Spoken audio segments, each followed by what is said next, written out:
मुझे लगा ये कोई बुरा सपना है। ये क्या हो गया? उठ जाइए राजकुमार, उठ जाइए।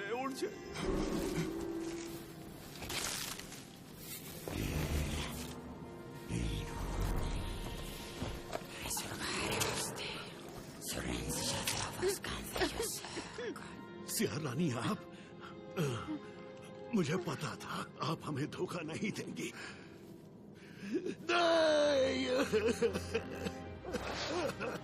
मेरा बेटा! कुछ कीजिए सिया रानी, इन दोनों को बचाने के लिए कुछ कीजिए।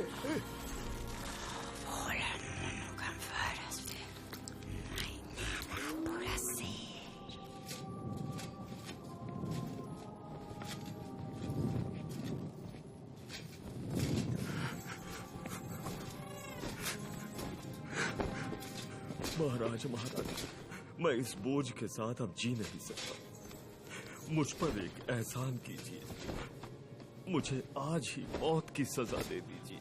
नहीं मिथेलितास, मैं तुम्हारे मन का हाल समझती हूँ। तुम्हारा कोई कसूर नहीं था। तुम हमारे लिए बेटे जैसे हो। हमें नहीं पता सीमुत ने उन गद्दारों को कहाँ भेजा है, पर हमें ये निश्चित करना होगा कि वो हमें और नुकसान ना पहुंचा सके।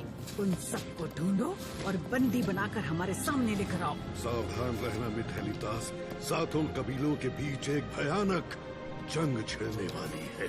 महाराज, मैं राजकुमार हरनेवाल की कसम खाता हूँ, जब तक आखिरी गद्दार को कैद नहीं कर लेता मैं चैन की सांस नहीं लूंगा।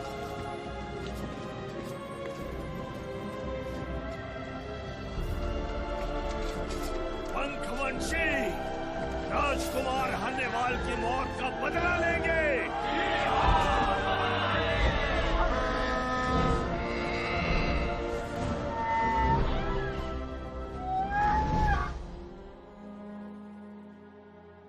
शुक्रिया फ्रैंकेल्डा, हमें पता है तुम ये काम करना नहीं चाहती थी, फिर भी कर रही हो। और तुम्हारी ये कहानियाँ सारे इंसानों तक पहुँचेंगी।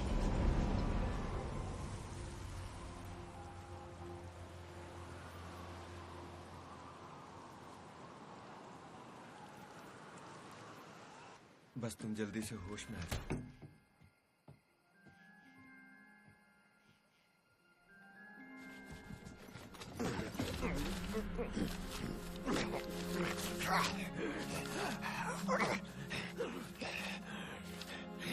मैं तो जिंदा हूँ।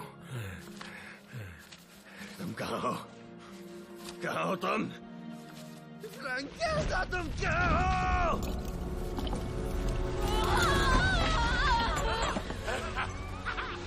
कैसी हो? तुम कौन हो? तुम्हें क्या लगता है?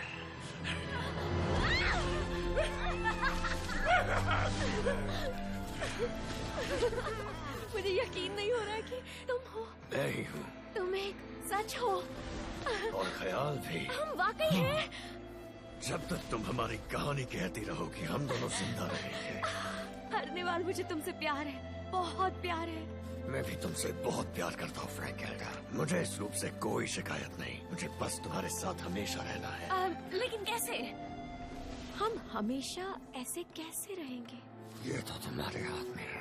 मेरे हाथ में है? सिर्फ मेरे हाथ में क्यों है? ये तो हम दोनों की कहानी है ना। क्योंकि तुम लेखिका हो। लेखिका हूँ उदास कहानियों की, ना कि खुशी वाली। क्या तुम सच में ऐसा सोचती हो? कहानी तो और क्या, लेकिन उदासी के भी अलग अलग रंग और अलग ढंग होते हैं।